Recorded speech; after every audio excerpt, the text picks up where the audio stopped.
এই ক্যারিয়ার করতে গিয়ে পার্কে পার্কে অবাধ প্রেম লীলা, ধর্ষণের সেঞ্চুরি, আর ডাস্টবিনগুলোতে বেয়ারিশ শিশু লাশের ছড়াছড়ি, যা কুকুর কাক শকুন মিলে ভাগ বাটোয়ারা করে খায়। বেয়ারিশ লাশ। আজকে আমরা কোন সমাজে বসবাস করছি? অনেক কথা আছে। সমাজের রোগগুলো ধরার দায়িত্ব আমাদের আছে না নাই বলেন? আপনি যদি বলতে মানাও করেন, আমি বলবোই। দুনিয়াতে মামলা খেতে রাজি আছে, কিন্তু আদালতে আখিরাতে মামলা খাওয়া যাবে না। কষ্ট পাচ্ছেন? অনেকে কয় বিয়ে করে বউকে খাওয়াবো কি? দেখছেন কি চিন্তা ওর, মানে আকাম কুকাম করবে, জেনা করবে। সকল শিশু পার্ক, এখন শিশু পার্ক আছে? শিশু পার্ক নাই তো। নাম যে শিশু পার্ক কেন হয়েছে? লেখা উচিত সেখানে কি শিশু যায় না, শিশুর মা খালা যায়।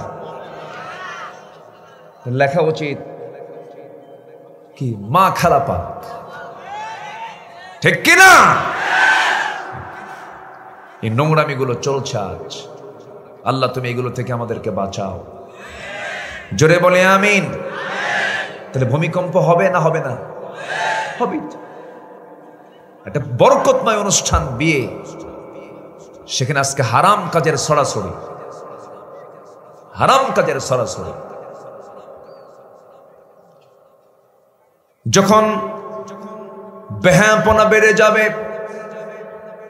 বাদ্যযন্ত্র বেড়ে যাবে, গুনার পরিমাণ বেড়ে যাবে, গুনার সমাজে ইজি হয়ে যাবে, সেই সময় ঘন ঘন গজবগুলো নাজিল হবে, ভূমিকম্প আল্লাহ তাআলা পাঠায়া দিবেন। আল্লাহ তাআলা এগুলো দেন এই জন্য বান্দা সতর্ক হয়ে যাও, ঠিক হয়ে যাও, আমার শাস্তি কিন্তু বড় কঠোর। আল্লাহ রাব্বুল আলামিন অনেক জাতিকে জমিনে দাবিয়ে দিয়ে শেষ করে দিয়েছেন। যুগে যুগে গজবের ইতিহাস কোরআনে আছে না নাই বলেন? আসতে বলবেন না, আছে না নাই? কওমে লূতকে জমিনে গেড়ে দিয়ে শেষ করে দিয়েছেন। সমকামিতা তারা এনেছিল। সেই সমকামিতা আজকে ভারত সহ গোটা পৃথিবীর, ইউরোপ আমেরিকার বিভিন্ন দেশে রাষ্ট্রীয়ভাবে তারা আইন আকারে পাশ করে নিয়েছে যে সমকামিতা একটা কুকুরের মধ্যে নয়, শৃগালের মধ্যে নাই, শুকুরের মধ্যে না, যা মানুষের মধ্যে আজকে স্থান পেয়েছে। গজব কেন আসবে না আমার বন্ধুগণ? আল্লাহর কাছে এই জন্য চাওয়ার জন্য মুসা আলাইহিস সালাতু ওয়াস সালাম যেমন করে চেয়েছেন, আমার নবীও চেয়েছেন, রব্বানা আতিনা ফিদ দুনিয়া হাসানাহ ওয়া ফিল আখিরাতি হাসানাহ ওয়া কিনা আযাবান নার। জোরে বলুন আমিন, জোরে বলুন আমিন। দুনিয়ার হাসানা চাইতে হবে আল্লাহর কাছে। সন্তানকে আস্তে করে ডাক দিবেন, পারিবারিক বৈঠক বসবেন, স্বামী হবেন পরিবারের পরিচালক, আর বউ হবেন পরিবারের সহকারী পরিচালক। সন্তানগুলোকে সামনে নিয়ে বসবেন আর বলবেন, কু আনফুসাকুম ওয়া আহলিকুম নারা। নিজে বাঁচো, পরিবারকে জাহান্নাম থেকে বাঁচাও। সন্তানকে আদর করে কাছে বসিয়ে নিয়ে বলবেন, বাবা নেশা করিস না, অসৎ সঙ্গ যাপন, অসৎ সঙ্গ গ্রহণ করিস না, সৎ জীবনে চলে আয় বাবা, নামাজটা পড়, পর্দা প্রসিদা কর, চোখের হেফাজত কর। আজকে যেমন একই পরিবারে তুই আমার সন্তান, আমি তোর বাপ, আমি তোর মা, আমরা যেমন একটা পরিবারে একসঙ্গে বসবাস করছি, আমরা সবাই মিলে একসঙ্গে ও জান্নাতে বসবাস করতে চাই। এরকম করে দাওয়াতি কাজ করবেন, এরকম করে সুন্দর করে বুঝাবেন। প্রত্যেকটা মুসলিম বাড়িতে সকাল শুরু হবে ফজর নামাজ দিয়া, জিকির আজগার দিয়া, কোরআন তেলাওয়াত দিয়া। আবার যখন ঘুমের দিকে যাবেন, কোরআন তেলাওয়াত করে করে বান্দা ঘুমের দিকে চলে যাবে। দিনটা যদি শুরু হয় কোরআন দিয়া, দিনটা যদি শেষ হয় কোরআন দিয়া, এর চাইতে দুনিয়ার বড় হাসানা বান্দার জীবনে থাকতে পারে না। যেরকম সুবহানাল্লাহ। ইসলাম না মানলে পরে কোনোদিন শান্তি আসবে না, কোনো কল্যাণ আপনি পাবেন না, আরাম পাবেন না, শান্তি পাবেন না। আল্লাহ রাব্বুল আলামিন বলছেন, ওয়ামান আ'রাদা আন যিকরি ফাইন্না লাহু মাঈশাতান দানকা ওয়া নাহশুরুহু ইয়াওমাল কিয়ামাতি আ'মা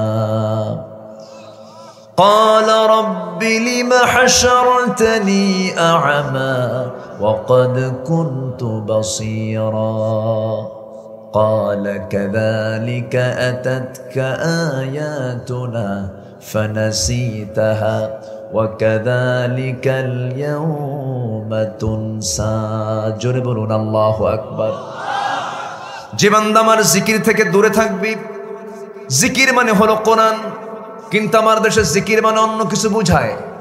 জিকির মানে বোঝায় হু, আছে না? এগুলো ভণ্ডামি। এগুলো কি বলেন? ভণ্ডামি। এই বদমাইশগুলো মঞ্চে উঠে হু হু করে, থাপড়ায় মঞ্চ থেকে নামায় দেওয়া দরকার। এগুলোকে প্রমোট করে কারা? যারা প্রমোট করে তারাও গুনাহগার। আজকে কোরআনের মঞ্চকে আজকে একটা মহল কলঙ্কিত করছে।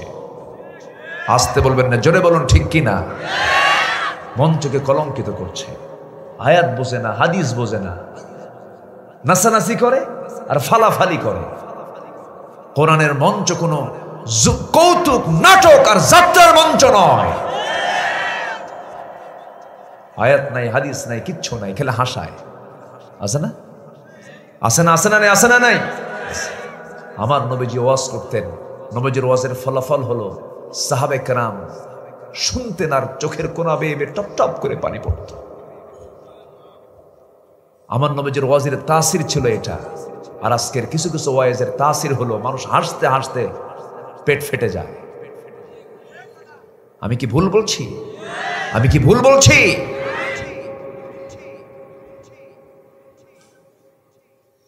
জিকির মানে অন্য কিছু নয়। জিকির মানে হলো কি বলেন কি?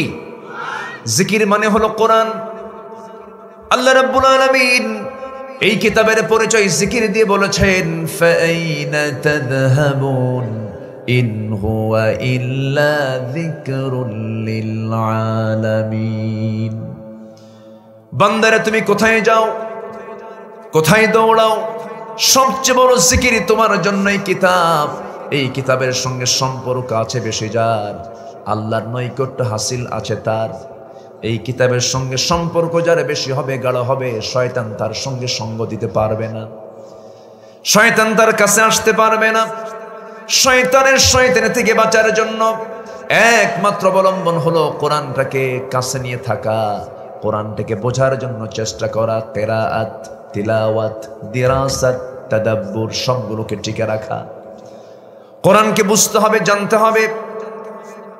আপনি বুড়ো হয়ে গেছেন, বলবেন আমি কোরআন বুঝি না, জানি না, আমার মুখে আসে না, এটা কোন অজুহাত। এই অজুহাত আল্লাহ শুনবেন না। কারণ বোঝার জন্য জ্ঞান দিয়েছেন কে? বোঝার জন্য সব যোগ্যতা দিয়েছেন কে? চোখ দেখার জন্য চোখ দিয়েছেন কে? শোনার জন্য কান দিয়েছেন কে?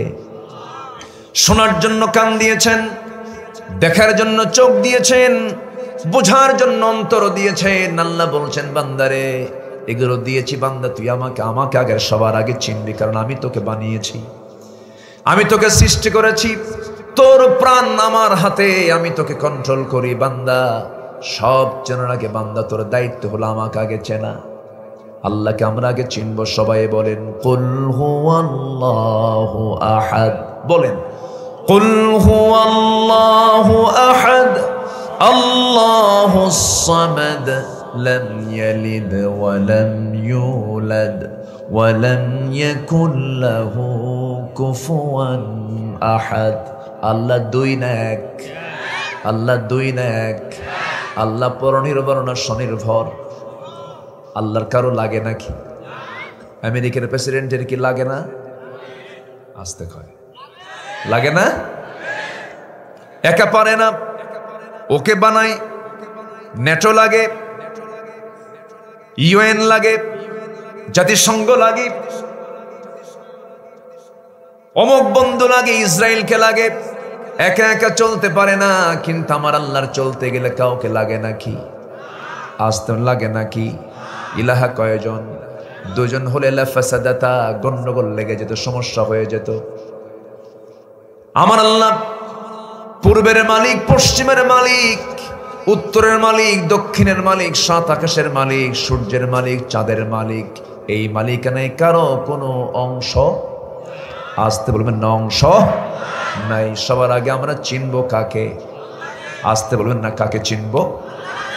আরেকটা আয়াত আমরা আল্লাহকে চিনবো, বলেন সবাই, আল্লাহু লা ইলাহা ইল্লা হুয়াল হাইয়ুল কাইয়্যুম লা তা'খুযুহু সিনাতুন ওয়া লা নাওম লাহু মা ফিস সামাওয়াতি ওয়া মা ফিল আরদ মান যাল্লাযী ইয়াশফা'ু 'ইনদাহু ইল্লা বিইذনিহি يعلم ما بين أيديهم وما خلفهم ولا يحيطون بشيء من علمه إلا بما شاء وسع كرسيه السماوات والأرض ولا يؤوده حفظهما وهو العلي العظيم জোরে বলুন আল্লাহু আকবার। 9টা বাক্য মিলে একটা আয়াত। কয়টা বাক্য? 9টা বাক্য মিলে একটা আয়াত। আল্লাহ বলছেন, বান্দা আমাকে চেনার জন্য এই আয়াতটাই তোর জন্য যথেষ্ট। আয়াতুল কুরসি আমরা পড়বো, জোরে বলি ইনশাআল্লাহ। সূরা ইখলাস এমন একটা সূরার নাম, যদি কোনো বান্দা 3টা বার পড়তে পারে, গোটা কোরআন খতমের সমান সব আল্লাহ পাক তার আমলনামায় দিয়ে দেন। বান্দা এগুলো পড়ে না, বান্দা এগুলোর জিকির করে না। রাত 3টার দিকে বিশ্বকাপ খেলা, ব্রাজিল আর্জেন্টিনা। গত শীতের মধ্যে দেখেছি নিজের চোখে ব্রাজিল আর্জেন্টিনার খেলা। 3টায় খেলা হবে, 2টায় ঘুম থেকে উঠে শীতের ভিতরে ওযু বানায়, নামাজে দাঁড়ায় সেজদায় পড়ে বলে, আল্লাহ আমার দল যেন জিতে, আমার দল যেন জিতে। আমার ভাইয়েরা, এমন তো হওয়ার কথা ছিল না।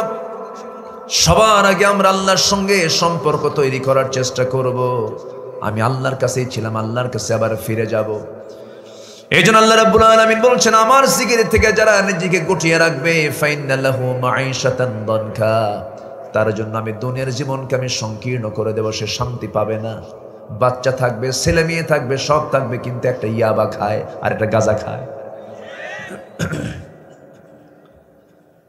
বউ কথা শুনবে না, সম্পদের পাহাড় থাকবে, কিন্তু শান্তি পাবে না, ঘুম হবে না আরামে। আমার বন্ধুগণ, এই পৃথিবীতে কোনো বান্দা যতই টেনশনে থাকুক না কেন, বান্দা যখন ওযু বানায়া সেজদায় পড়ে আল্লাহর তাসবিহ জপবে, এর চাইতে প্রশান্তি পৃথিবী তার দ্বিতীয় কোনো কাজে নাই। আমি চ্যালেঞ্জ দিলাম, একজন বান্দা সুস্থ হতে হলে, হতাশা দূর করতে হলে, বান্দার ভিতরের দিকে মানসিক যত রোগ আছে দূর করার জন্য পৃথিবীর কোন ডাক্তারের ওষুধ দিয়ে আপনি রোগী সুস্থ হবেন না। আপনাকে সুস্থ হওয়ার জন্য, সুস্থ হওয়ার মালিক যিনি, সুস্থ করার যিনি মালিক, তার সঙ্গে আপনার কানেকশন তৈরি করতে হবে, তার সঙ্গে মোহাব্বত তৈরি করতে হবে। আল্লাহ বলছেন, বান্দা তুই আমার দিকে 1 হাত আগাবি, আমি তোর দিকে 10 হাত আগাবো। আল্লাহ বলছেন, বান্দা তুই যখন আমার দিকে হেঁটে হেঁটে আসিস, আমি তোর দিকে দৌড়া দৌড়া যাই। বান্দা আমি তোকে মাফ করতে চাই, বান্দা আমি তোকে জান্নাত দিতে চাই। কিন্তু বান্দা জাহান্নামে যাবে বান্দার দোষে। আল্লাহ তো বান্দাকে জাহান্নাম দিতে চান না, কিন্তু বান্দা বান্দার দোষে জাহান্নামে চলে যাবে। আমার ভাইয়ের, আল্লাহ রাব্বুল আলামিন বান্দাকে বলছেন, বান্দা তুমি জেনে নাও জাহান্নামে যাওয়ার কারণগুলো কি। আল্লাহ বলছেন, ما سلككم في سقر قالوا لم نك من المصلين ولم نك نطعم المسكين وكنا نخوض مع الخائضين وكنا نكذب بيوم الدين حتى أتانا اليقين فما تنفعهم شفاعة الشافعين জোরে বলুন আল্লাহু আকবার।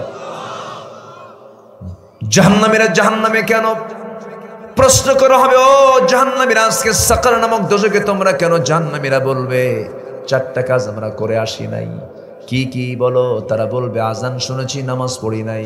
এমন লোক তো বাংলার জমিনে নাই। হ্যাঁ, আছে? আজান শুনেছি, নামাজ পড়ি নাই। একটা প্রশ্ন করব আপনাকে, বলুন তো আমার দেশে মুসলিম বেশি না মুসলিম বেশি?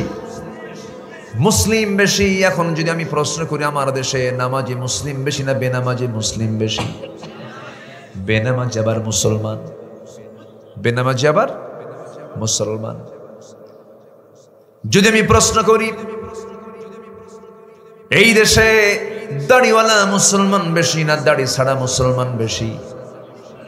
বলেন বলেন, দাড়ি ছাড়া বেশি না দাড়িওয়ালা বেশি?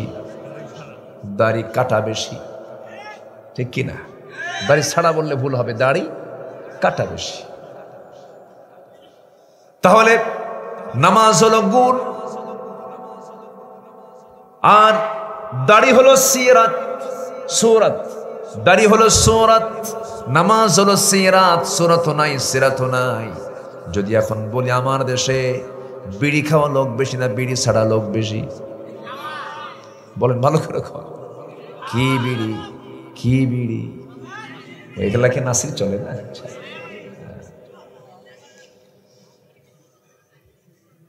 এই দেশের মানুষ যে পরিমাণ বিড়ি খায়, যতবার সংসদ অধিবেশন হয়েছে, প্রত্যেকটা সংসদ অধিবেশনে বিড়ির দাম বাড়ায়, হাঁকায়। জাতীয় কম না, যতই দাম বাড়া, জমি বেচা হলেও খাবো, ঠিক আছে না? এত খাওয়া খায় বিড়ি, যেন মনে হয় বিড়ি যেন দেশের জাতীয় খাবার। রাত 3টার দিকে ঘুম হয় না, উঠেই মারে টান। সকালবেলা বাথরুমে যায়, এক হাতে বদনার এক হাতে বিড়ি, আছে না নয়? কথা বলবো, কষ্ট পাচ্ছেন নাকি আপনারা? এটা কেমন নেচার? মুসলমান তেমন হওয়ার কথা ছিল না। মুসলমান তো নেশাক্রান্ত কেউ হবে না, আবার বিড়ি খায়। আবার প্রশ্ন করে হুজুর, মাহফিলে এসে প্রশ্ন করে, হুজুর বিড়ি খাওয়া কি জায়েজ আছে? মানে উনি জায়েজের চেষ্টায় আছে। তাহলে বিড়ি খাওয়ারও বেশি, দাড়ি কাটা লোক বেশি, বেনামাজি লোক বেশি। আমার বন্ধুগণ, যদি প্রশ্ন করি, কোরআনের নাম হলো জিকির। কোরআনের নামটা কি বলেন? জিকির। এই জিকিরটা, এই কোরআনটা সহি করে পড়তে পারে আমার দেশে মুসলমান বেশি না কম? কম। কোরআনটাকে পড়তে পারে না। 60 বছর 70 বছর হয়ে গেছে, চাচা কোরআনটা পড়েন। বাবা, মুখে আসে না, খুব কঠিন। কিন্তু যখন বলি, চাচা গোদাগাড়ির পৌরসভার মোড়ে বিসমিল্লাহ হোটেলের পাশে 4 শতক যে একটা জমি আছে আপনার, সেই 4 শতক জমির দলিল দাগ নাম্বার কত? 93। টনটনা হিসাব আছে না? জমির দাগ নাম্বার টনটনা, হাল দাগও টনটনা, সাবেক দাদর সব দাগগুলো মুখস্থ আছে, টনটনা মুখস্থ করেছেন চাচা। কিন্তু আপনি কি জানেন না, আল্লাহ তাআলা আপনাকে 60-70 বছর হায়াত দিয়ে দুনিয়াতে পাঠিয়ে দিয়েছেন।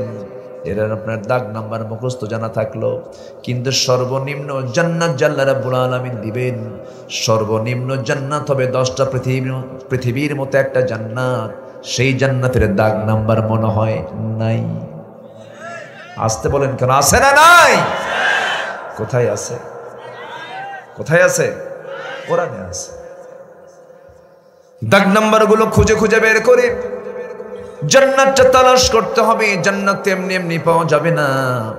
আমার দেশের কিছু সুযোগ সন্ধানী কিছু মুসলমান নামের পরিচয়ধারী কিছু মুসলমান আছে, ওরা সুযোগ সন্ধানী, তারা সস্তা রাস্তায় জান্নাত খোঁজে। সস্তা দিয়ে কেমনে জান্নাত পাওয়া যায়? সারা জীবন ঘুষ খেয়েছে, শেষ জীবনে সে 3টা চিল্লা মেরে বলে, হুজুর আল্লাহ যেন মাফ করে দেয়, এদিকে ঘুষ খায় সব করছে। আছে না? আসতে বলবেন না, আছে না নাই?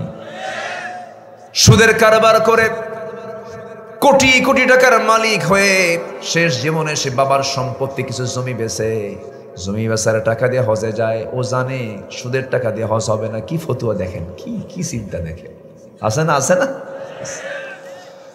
সুদের টাকা নিয়ে হজে যায় না, জমি বিক্রি করার টাকা দিয়ে হজ করে আসে আর চোখের পানি ফেলে দিয়ে বলে আল্লাহ আমারে মাফ করো, ওইদিকে সুদের টাকা খায় বসে আস। ঘুষের টাকা নিয়ে আপনি টাকার পাহাড় বানিয়েছেন, না না কবুল হবে না। সম্পূর্ণ হারামকে আগে বর্জন না করা পর্যন্ত আপনার কোনো ইবাদত আল্লাহর দরবারে মঞ্জুর হবে না, ঠিক কিনা? আমার ভাইয়েরা, আল্লাহর কালাম কি কোনো ক্রমে অস্বীকার করা যাবে না। কিছু অংশ মানলাম, কিছু অংশ মানলাম না। খিজিয়ান ফিল হায়াতিদ দুনিয়া, দুনিয়ার জিন্দেগিতে লাঞ্ছিত হবে, আখিরাতে ক্ষতিগ্রস্তদের অন্তর্ভুক্ত হয়ে যাবে। একটা আয়াত আমাকে চরম ভয়ের মধ্যে ফেলে দেয়। কিছু কিছু আয়াত দেখলে মনে হয় কোনোদিন জান্নাত পাবো না, আবার কিছু কিছু আয়াত দেখলে মনে হয় আল্লাহ আমারে মাফ করে দিবেন। একটা আয়াত আমাকে দারুণ ভয়ের মধ্যে ফেলে দেয়। যে সূরা আরাফ থেকে আমি কথা বলা শুরু করেছি, 156 নম্বর আয়াত থেকে শুরু করেছি, এই সূরার 40 নম্বর আয়াত আল্লাহ রাব্বুল আলামিন বলছেন, ইন্নাল্লাযীনা কাযযাবু বিআয়াতিনা ওয়াস্তাকবারু আনহা লা তুফাত্তাহু লাহুম আবওয়াবুস সামা ওয়া লা ইয়াদখুলুনাল জান্নাতা হাত্তা ইয়ালিজাল জামালু ফি সাম্মিল খিয়াত وكذلك نجزي المجرمين। আল্লাহু আকবার। যারা আলেম উলামা তারা বুঝে গেছেন।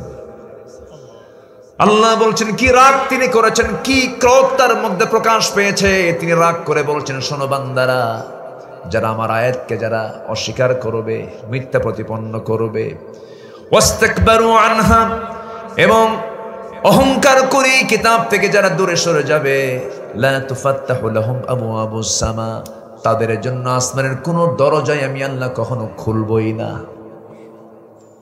দরজাই খোলা হবে না। ওই সমস্ত লোক কোনোদিন জান্নাত পাবে না। জান্নাত তাদের জন্য এমন অসম্ভব যেমন করে একটা সূচের ছিদ্র পথে একটা উট প্রবেশ যেমন অসম্ভব, ওদের জন্য জান্নাতে যাওয়া তেমনই অসম্ভব। কি রাগের কথা! আমার ভাইয়েরা, আল্লাহর কোন আয়াতকে অস্বীকার করা যাবে না, কোন বিধানকে লঙ্ঘন করা যাবে না। নামাজ পড়লাম, রোজা রাখলাম, যাকাতকে মানলাম না।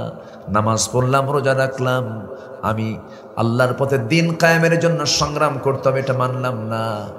নামাজ কায়েম করতে হবে, মানলাম না।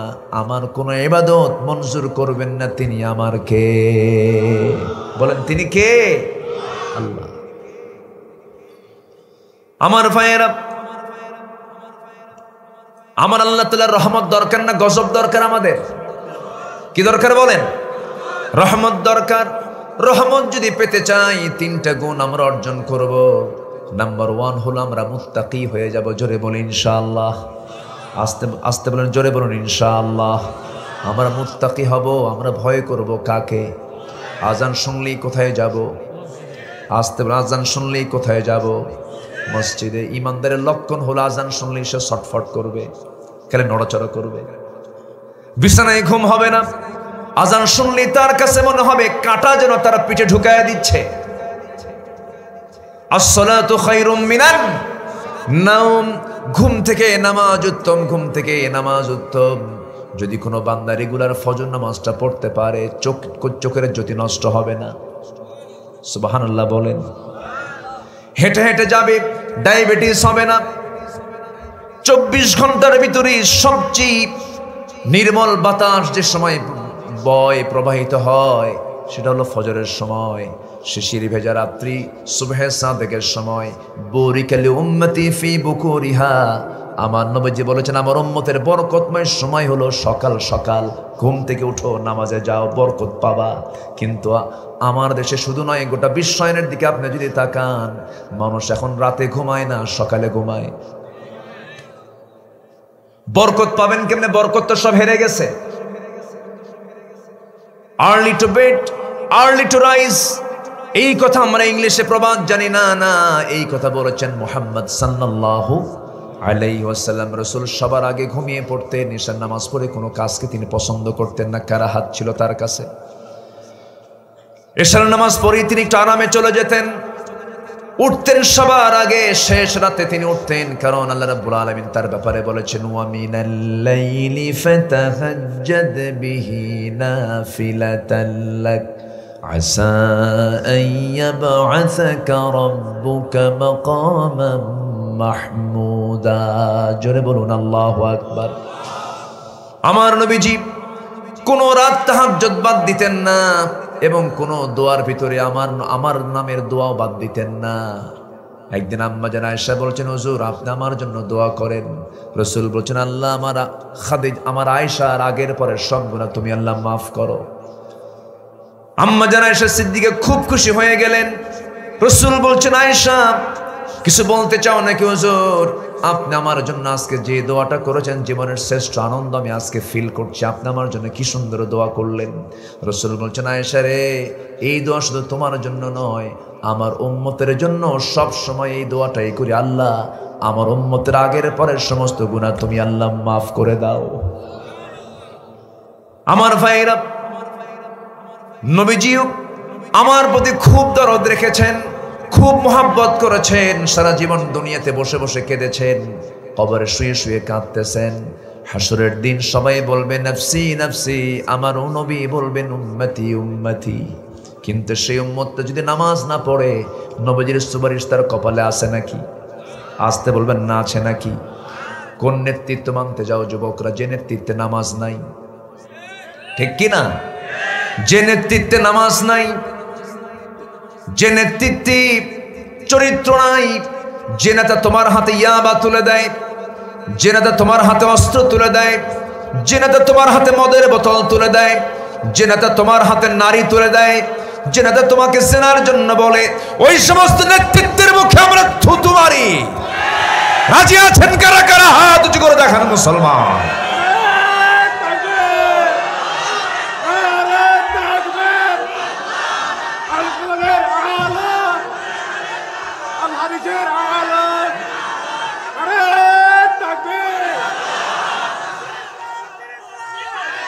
আল্লাহ কবুল করুন, জোরে বলি আমিন, আরো জোরে আমিন।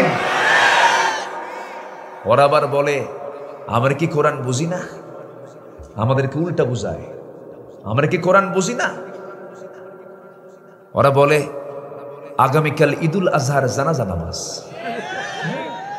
এত বোঝা বোঝে।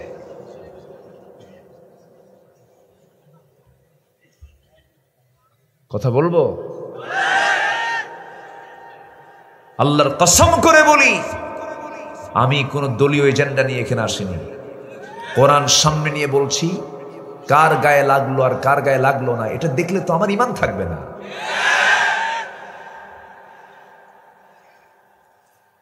আমার দেশে মানুষ বেশি না চোর বেশি? তো কোরআন শুনলে কি সবার ভাল লাগবে? চোরই তো বেশি।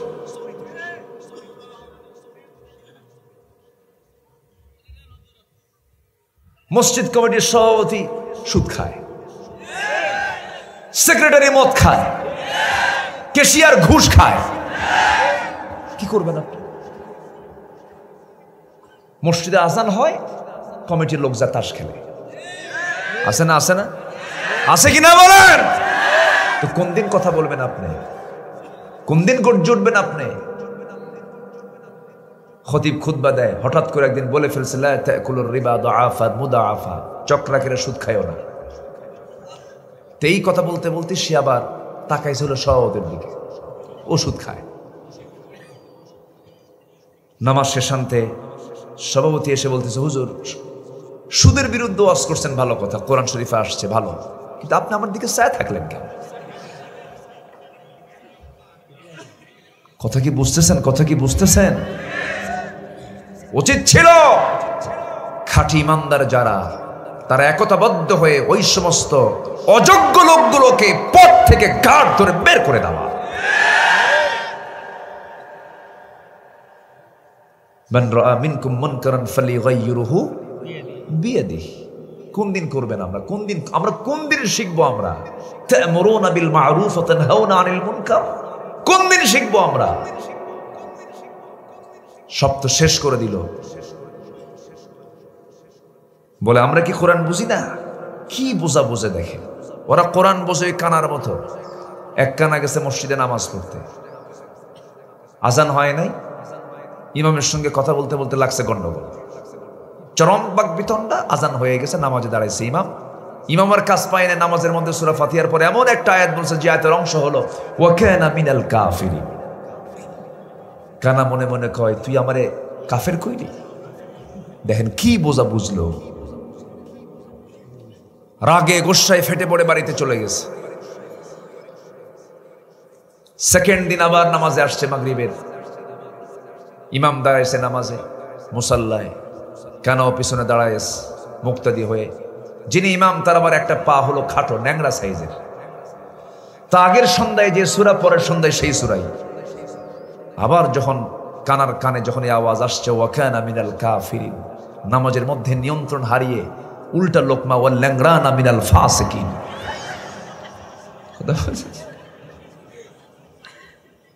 আমি কানা যদি কাফের হই, তুই ন্যাংরা হলি ফাসিক।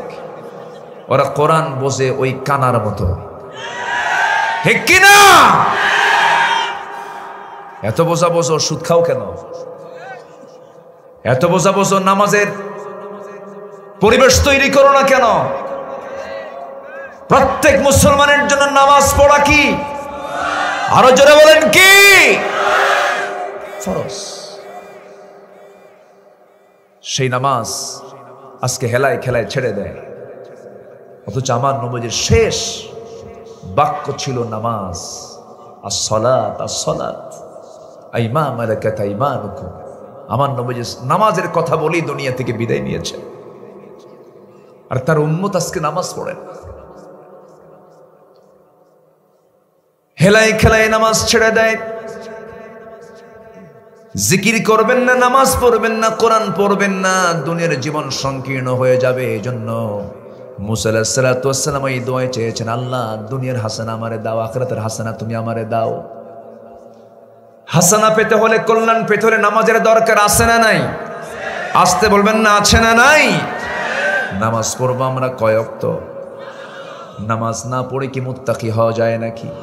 মুত্তাকির গুণগুলো সূরা বাকারার শুরুতে আল্লাহ রাব্বুল আলামিন বলে দিয়েছেন, ঠোঁট মিলিয়ে সবাই বলেন, আল্লাযীনা ইউমিনুনা বিল গায়ব ওয়া ইউকিমুনাস সালাতা ওয়া মিম্মা রাযাকনাহুম ইউনফিকুন।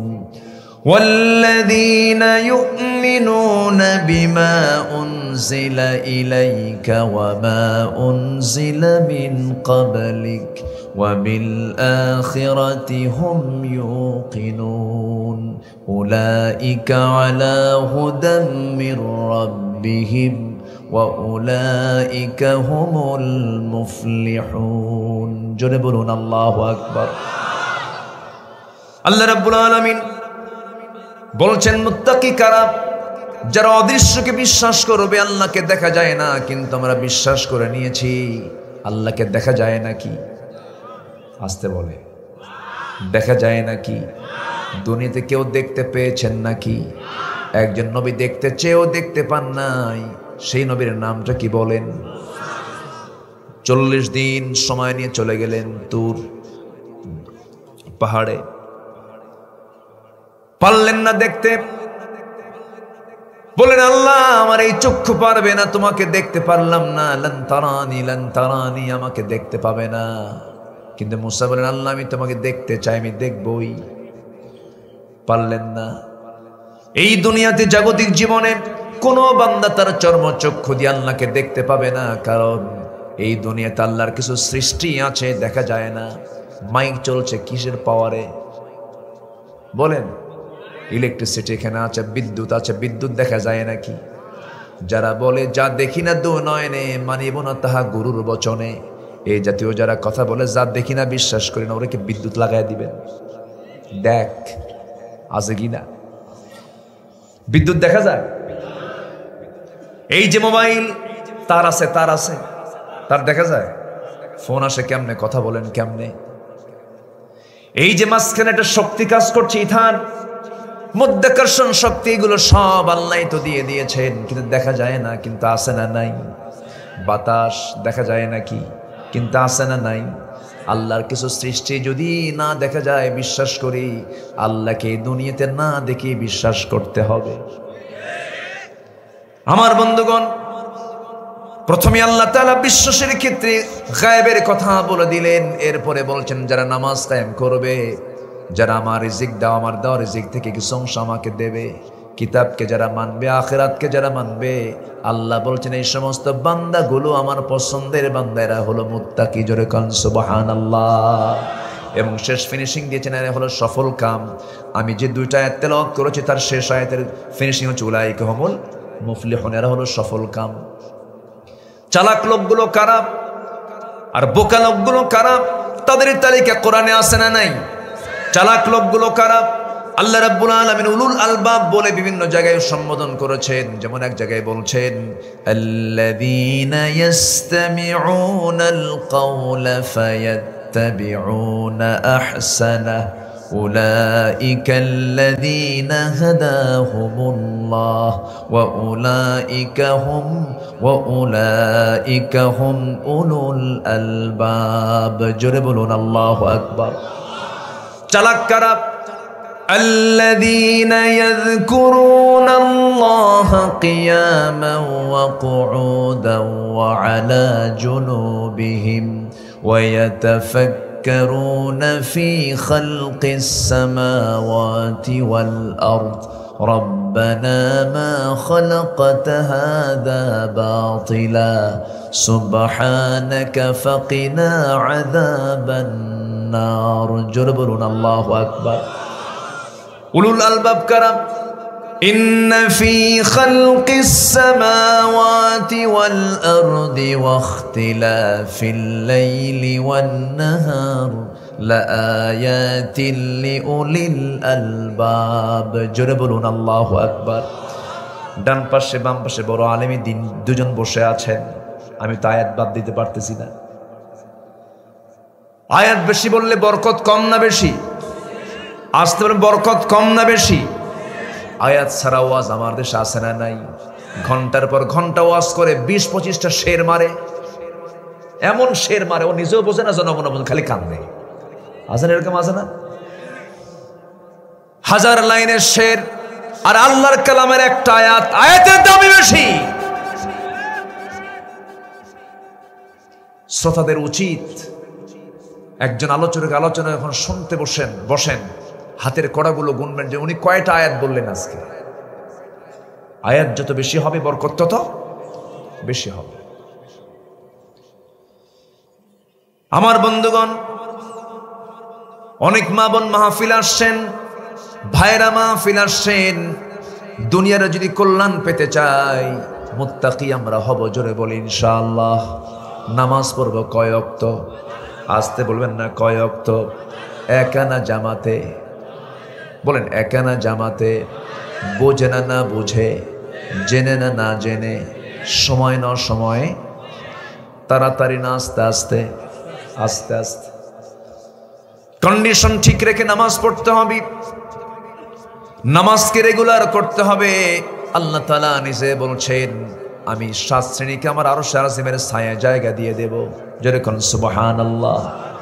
আমার আল্লাহ তাআলা আরশটা কোথায় বলেন? উপরে। কোথায় বলেন? কোথায়? উপরে। গোনার মতো যোগ্যতা আমাদের নাই, শুধু আমরা এতটুকুই বলতে পারি আমার আল্লাহ কোথায়। সাব্বিহ ইসমা রাব্বিকাল আ'লা, সাব্বিহ ইসমা রাব্বিকাল আ'লা। সবার উপরে তিনি, সবার উপরে তিনি। কত উপরে তিনি, এটার কোয়ান্টিটি, এটার যদি আপনি গুনতে যান, এটার যদি সংখ্যা গুনতে চান কত মাইল আমরা বলতে পারবো না। তবে আরশে আজিমটা হলো 7 আকাশের উপরে। আমি একটা পরিসংখ্যান প্রায় দিয়ে থাকি, একটু মনোযোগ দিয়ে শুনবেন।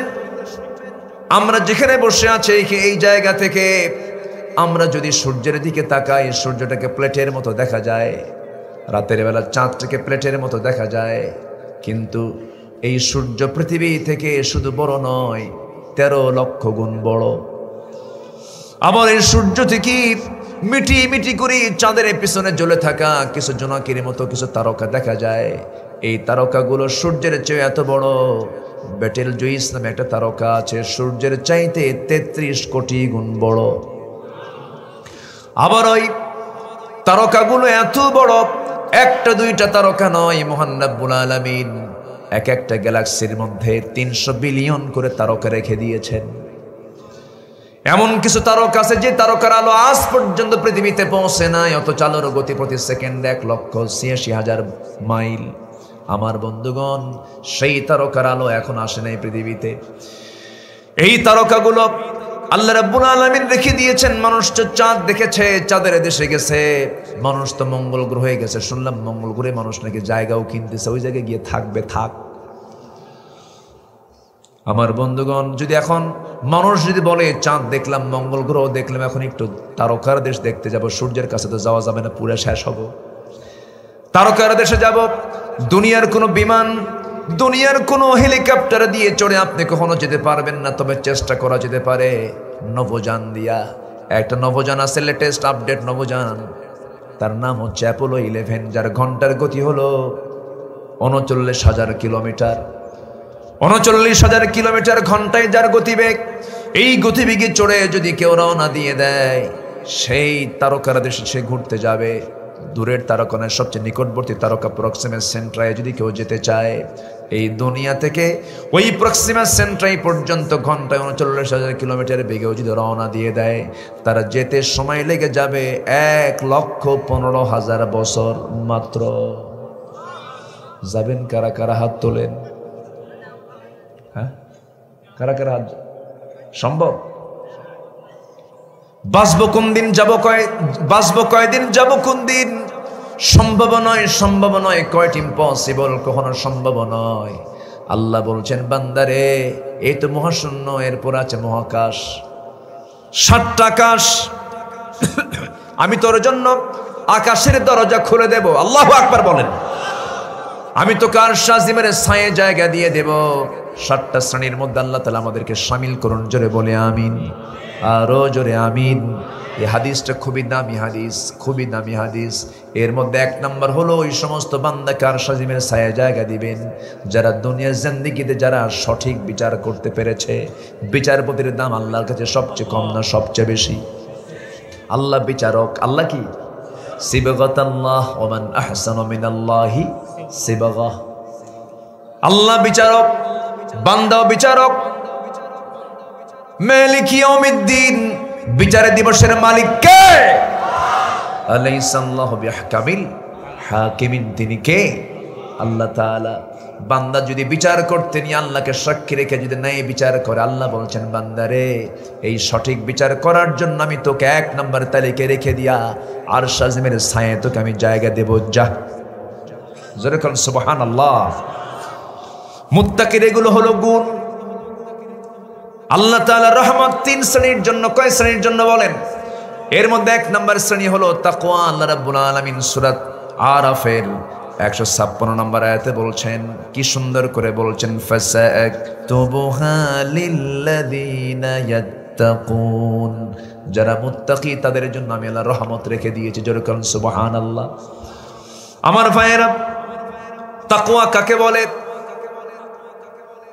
তাকওয়া মানে শুধু বুঝবো না, মুখে দাঁড়িয়ে আছে, মাথায় টুপি আছে, চোখে সুরমা আছে, আতরের গন্ধ শরীর জুড়ে পাওয়া যায়, লম্বা জুব্বা আছে, মাঝে মাঝে মসজিদে যাই, দান সদকা করি, মসজিদ বানালাম, মাদ্রাসা বানালাম, এটার নাম তাকওয়া শুধু নয়। তাকওয়া কাকে বলে? সাহাবে কেরামের কিছু জীবন জানলে পরে বোঝা যায়।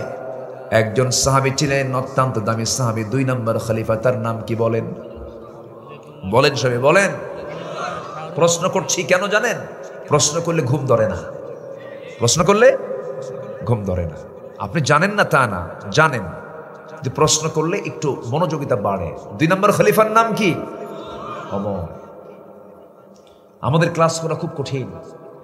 যারা মাদ্রাসার শিক্ষক ক্লাস 9-এ ঢুকেছেন সব 1 শ্রেণীর ছাত্র, ইন্টারে ঢুকেছেন 1 ক্লাসের ছাত্র, বুঝতে সহজ। কিন্তু আমাদের কোন ক্লাস বলেন?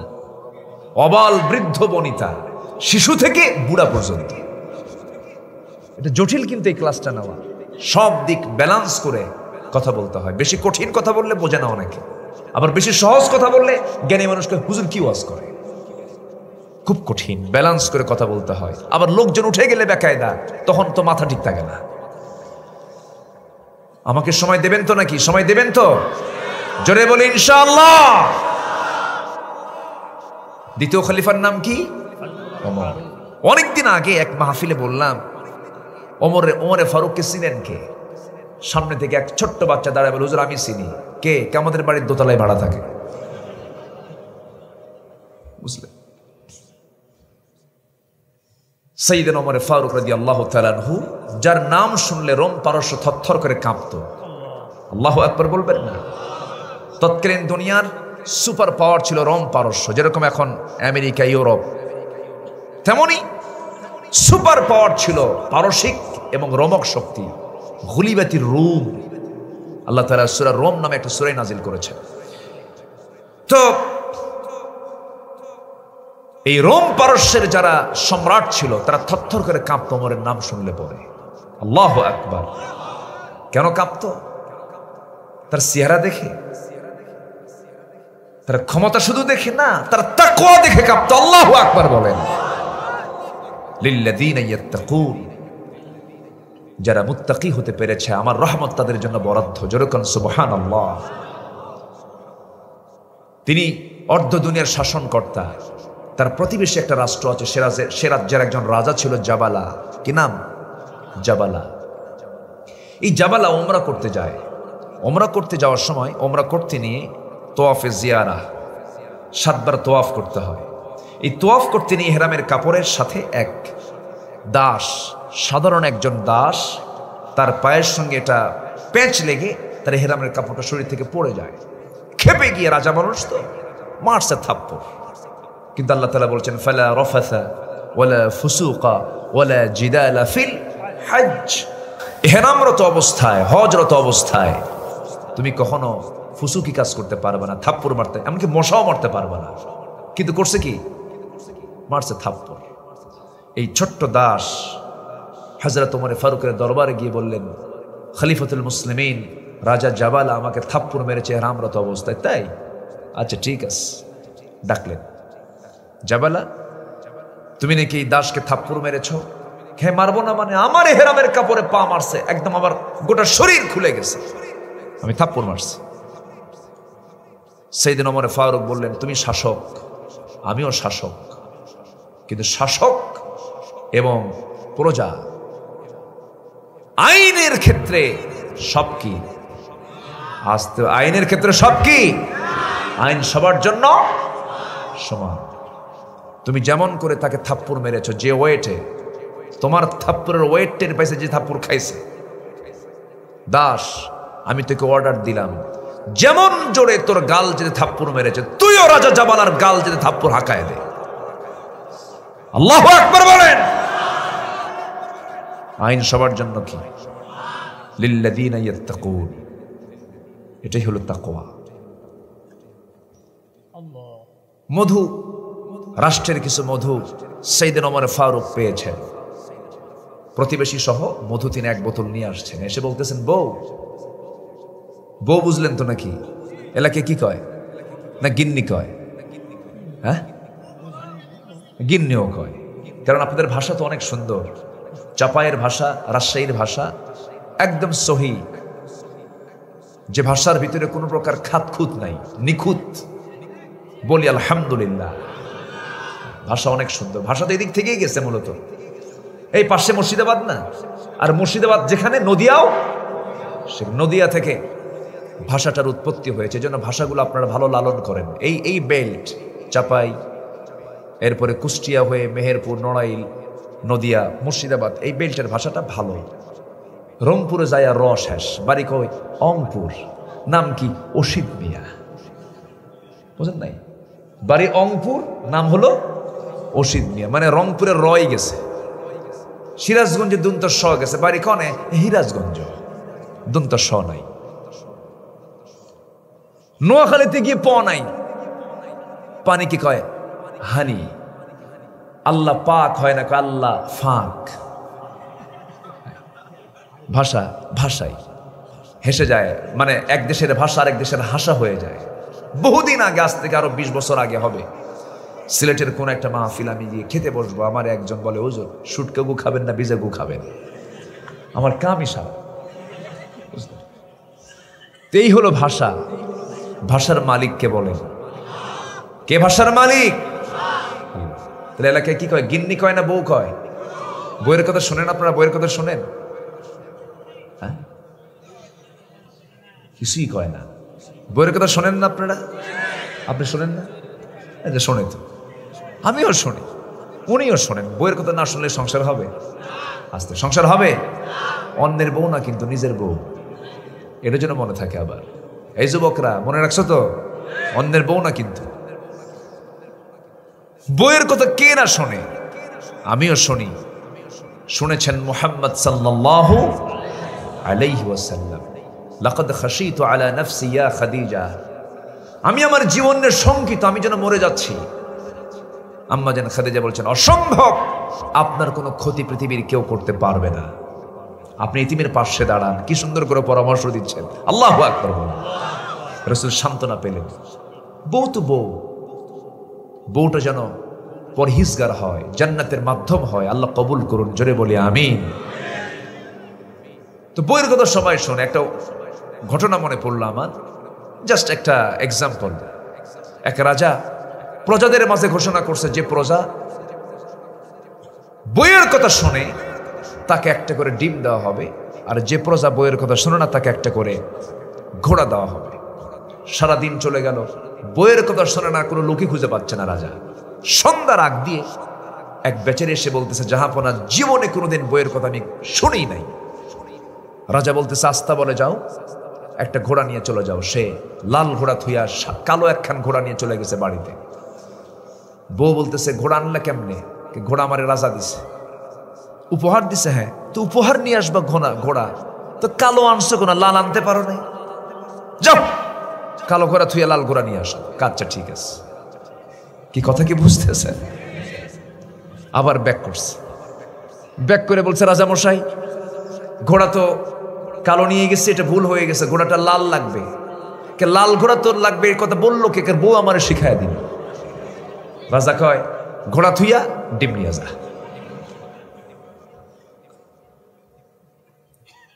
সন্ধ্যার পর রাজা চলে গেছে রানীর সামনে। রানী মুসকি মুসকি হাসি মারে বলে, রাজা মশাই, পাইছেন কি? পাইছেন কি? বইয়ের কথা শোনে না এমন লোক কি পাইছেন? পাইছিলাম একটা, তাও দেখি বইয়ের কথাই শোনে। রানী এখন বলে, রাজা মশাই, অযথা যারা বইয়ের কথা শোনে তাদেরকে ঠকায় লাভ কি? মাত্র একটা করে ডিম দিবেন, এটা হলো? একজনকে ঘোড়া দিবেন। অন্তত যারা বইয়ের কথা শোনে তাদেরকে ডিমটা না দিয়ে 5 কেজি করে মৌলিক খাবার, চালটা দেন সবার জন্য, 5 কেজি করে চাল দেন। আচ্ছা ঠিক আছে। পরের দিন সকালবেলা জরুরি বৈঠক।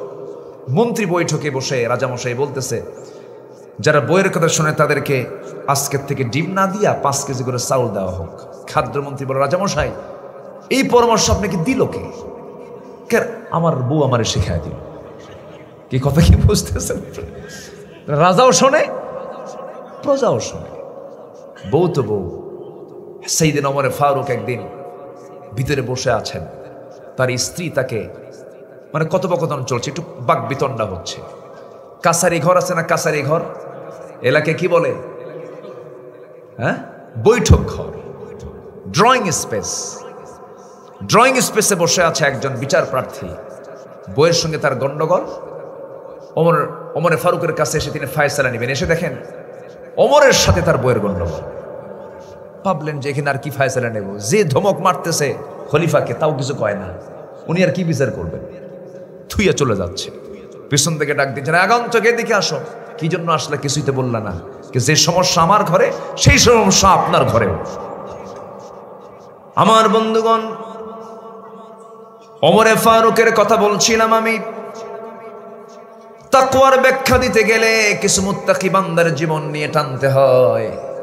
হযরত ওমরে ফারুক কেমন মুত্তাকি ছিলেন, কেমন পরহেজগার তিনি ছিলেন। মধুর বোতল নিয়ে এসে বলছেন, বউ আমার, এই মধুর বোতলে কিছু মধু আছে, প্রতিবেশী সবাইকে তুমি সমান ভাগে ভাগ করে আমাদের মাঝে আমাদের জন্য একটা সমান ভাগ নিয়ে রেখো। স্ত্রীর হাতে মধুর বোতল দিয়ে তৎক্ষণাৎ আবার মধুর বোতল হাতের মধ্যে নিয়ে বললেন, স্ত্রী আমাকে ক্ষমা করে দিও, আমি তোমাকে মধুর বোতল যে দিয়েছিলাম ভাগ করার জন্য সেই ভাগের দায়িত্ব আমি তোমাকে দেব না। বলেন তো বউ কি খুশি হওয়ার কথা না রাগ করার কথা? সাইয়েদনা ওমর ফারুক রাদিয়াল্লাহু আনহু করলেন কি, মধুর বোতলটা নিয়ে প্রতিবেশীর হাতে দিয়ে বললেন, শোনো, এতজন প্রতিবেশী আমার আশেপাশে আছে, সবার জন্য যেন সমান ভাগে ভাগ করা হয়, এই মধু তোমাকে দিয়ে গেলাম, আমার অংশের মধুটা আমাকে দিয়ে যাবে। সাইয়েদনা ওমর ফারুক রাদিয়াল্লাহু আনহু তার অংশের যে মধু তিনি পেয়েছেন প্রতিবেশীর দ্বারা ভাগ করে নিয়ে তিনি মধুটা নিয়ে বউয়ের সামনে সে মুস্কি হাসি মেরে বলছেন, স্ত্রী রাগ করো না, আমি তোমাকে ভালোবাসি, আমি তোমাকে ট্রাস্ট করি, আমি তোমাকে সন্দেহ করে তোমার কাছ থেকে মধুর বোতল নেই নাই, আমি তোমাকে কখনো সন্দেহ করে এমনটা আচরণ করি নাই। আমি এমনটা আচরণ করার কারণ হলো মধুর বোতল তোমার হাতে দিয়ে আমার একটা কথা মনে হয়ে গেছে, মধু তো তরল জিনিস, এই তরল জিনিস ভাগাভাগি করতে গিয়া যে ভাগ করতে বসবে তার হাতে কয়েক ফোঁটা মধু লেগে থাকবে, 1 ফোঁটা হোক, 2 ফোঁটা হোক, 3 ফোঁটা হোক, এই 2 ফোঁটা 3 ফোঁটা মধু আমার হালে আমার ভাগে বেশি আসুক, এটা আমি চাই নাই মনে করে মধুভাগের দায়িত্ব আমি অন্যজনকে দিয়ে দিয়েছি।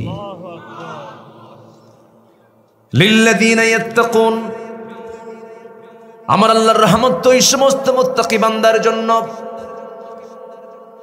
ঘোড়া কিনতে গেছেন খলিফা ওমর ফারুক রাদিয়াল্লাহু আনহু, নিজের জন্য নিজের প্রয়োজনে ঘোড়া কিনতে গেছেন। ঘোড়াওয়ালার কাছ থেকে টাকা পয়সার সব কিছু মিটমাট হয়ে গেছে, লেনদেন হয়ে গেছে। ঘোড়াটা কিনে নিয়েই তিনি ঘোড়ার পিঠে চড়েছেন। কয়েক মাইল দৌড়াতে না দৌড়াতেই ঘোড়ার 4টা পা অকেজ হয়ে বসে গেছে। সাইয়েদনা ওমর ফারুক করলেন কি, ঘোড়াটা নিয়ে ঘোড়াওয়ালার সামনে গিয়ে বলছেন, ঘোড়াওয়ালা কাম পাও না, আমার অকেজ ঘোড়া দিস, অসুস্থ ঘোড়া দিস, আমি নেব না। ঘোড়াওয়ালা বলছে, আল্লাহর কসম করে বলি, এই ঘোড়াগুলো আমি আপনাকে যে দিয়েছি সুস্থ ঘোড়া, আমি আপনাকে বুঝে দিয়েছি, অসুস্থ হয়েছে আপনার কাছে। ওমর ফারুক বলছেন, না না, আমি এই ঘোড়া নেব না, আমাকে টাকা ফেরত দাও। এখন ঘোড়াওয়ালা বলছে, না টাকা ফেরত দেব না। ওমর ফারুক বলছেন, টাকা ফেরত দাও। ফয়সালার জন্য এখন কি করা যায়? এবার ঘোড়াওয়ালা বলতেছে, যদি ফয়সালা করতে চান আমি আদালতে যাব, তো চলো আদালতে যাই। সামান্য একজন ঘোড়া বিক্রেতার মামলায় অংশগ্রহণ করলেন, অর্ধ দুনিয়ার শাসন করত ওমর ফারুক রাদিয়াল্লাহু তাআলা আনহু। আদালতের ভিতরে ঢুকলেন, ঢুকেই যখন দাঁড়িয়ে আছেন, আদালতের বিচারকের চেয়ারে বসে আছেন কাজী শুরাইহ ইবনুল হারিস আল কিন্দি রাহমাতুল্লাহ আলাইহি। অবাক হয়ে গেলেন, খলিফাতুল মুসলিমিন আপনি এই জায়গায় কেন, কি হয়েছে? তিনি বললেন, ঘোড়া কিনেছি, ঘোড়া আমাকে অকেজো ঘোড়া দিয়েছে, সে মামলা করেছে, বিচার নাকি কোর্টে হবে। ঠিক আছে, কোর্টেই ফয়সালা হয়ে যাক। দুইজনের মুখ থেকেই কাজী শুরাইহ ইবনুল হারিস শুনলেন সমস্ত কথাগুলো। এবার কাজী শুরাইহ বলছেন, আমিরুল মুমিনিন, আপনি আমারও খলিফা, ওই ঘোড়াওয়ালারও খলিফা, আপনি সুপ্রিম পাওয়ারের লোক, কিন্তু বিচার তো করতেই হবে। বিচার করতে হবে ব্যক্তির চেহারা দেখে নয়, বিচার করতে হবে কোরআন হাদিসকে দেখে।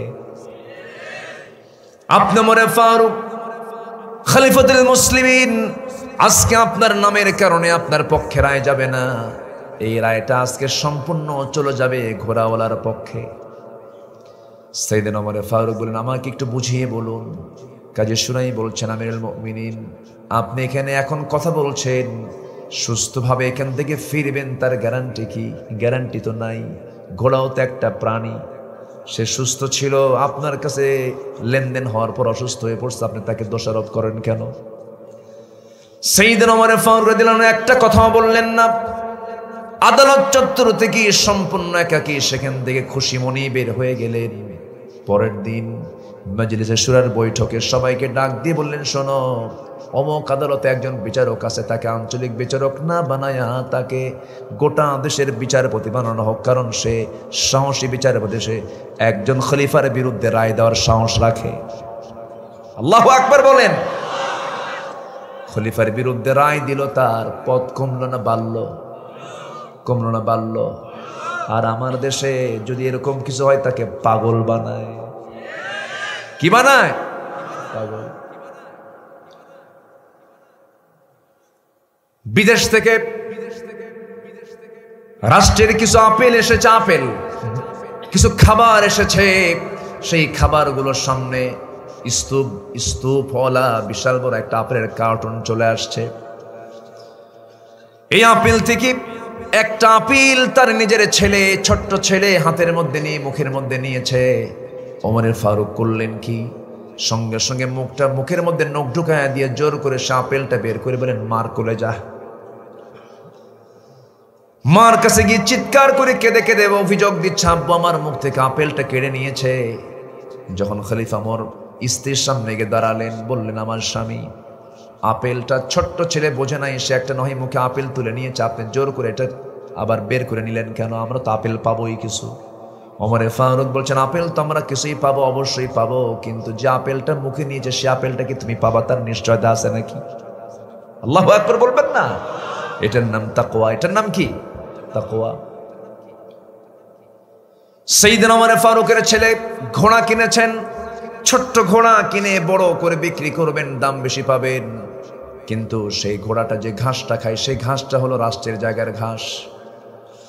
রাষ্ট্রের জায়গার ঘাস খেয়ে খেয়ে ঘোড়াটা বড় হয়ে গেছে। ঘোড়া বিক্রি করতে গেছেন, বিক্রি হয়ে গেছে, ঘোড়ার টাকা নিয়ে আসছেন। ওমরে ফারুক বলছেন, ঘোড়া তো দেখি না, কি করেছে? ঘোড়া বিক্রি করছি। কত টাকায়? এত টাকায়। কিনছো কত টাকা? এত টাকায়। যেটা কিনছো সেই টাকাটা হাতে নিয়ে বাকি টাকা রাষ্ট্রের কোষাগারে জমা দে, কারণ রাষ্ট্রের জায়গার ঘাস। আল্লাহু আকবার বলেন। এটার নাম কি? তাকওয়া। আমার বন্ধুগণ, এই তাকওয়ার গুণে মুসলমান গোটা দুনিয়া শাসন করেছে, গোটা দুনিয়ার নেতৃত্ব দিয়েছে। সেই তাকওয়া আজকে মুসলমানদের মাঝ থেকে বিদায় নিয়েছে। মুসলমানদের যে বিজয় এসেছে একমাত্র কারণ হলো তাকওয়ার মতো গুণ তারা অর্জন করতে পেরেছেন। একটা যুদ্ধের কথা মনে হয়ে গেল। 3 নম্বর খলিফার নাম কি বলেন? ওসমান জিন্নুরাইন রাদিয়াল্লাহু তাআলা আনহু।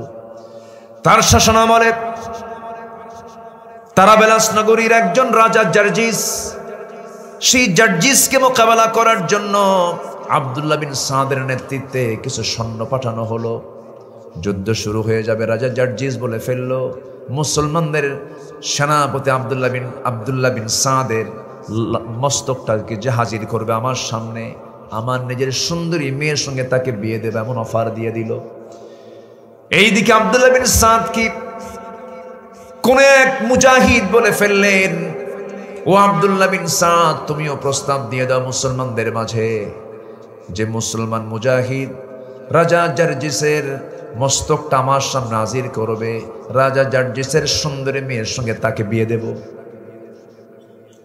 এমন প্রস্তাব দুই দিক থেকেই চলে আসলো। যুদ্ধ শুরু হয়ে গেল, মুসলমানদের বিজয় নিশ্চিত হয়ে গেল। রাজা জার্জিসের মাথায় একজন মুজাহিদ আব্দুল্লাহ বিন সাদের সামনে সেনাপতির সামনে হাজির করলেন। হাজির করে রেখেছেন, কিন্তু কে হাজির করেছেন আব্দুল্লাহ বিন সাদ দেখে নাই, কেউ দেখে নাই। মস্তকটা থুইয়া মারছে দৌড়। রাজা জার্জিসের সুন্দরী মেয়েকে ধরে ফেলা হয়েছে,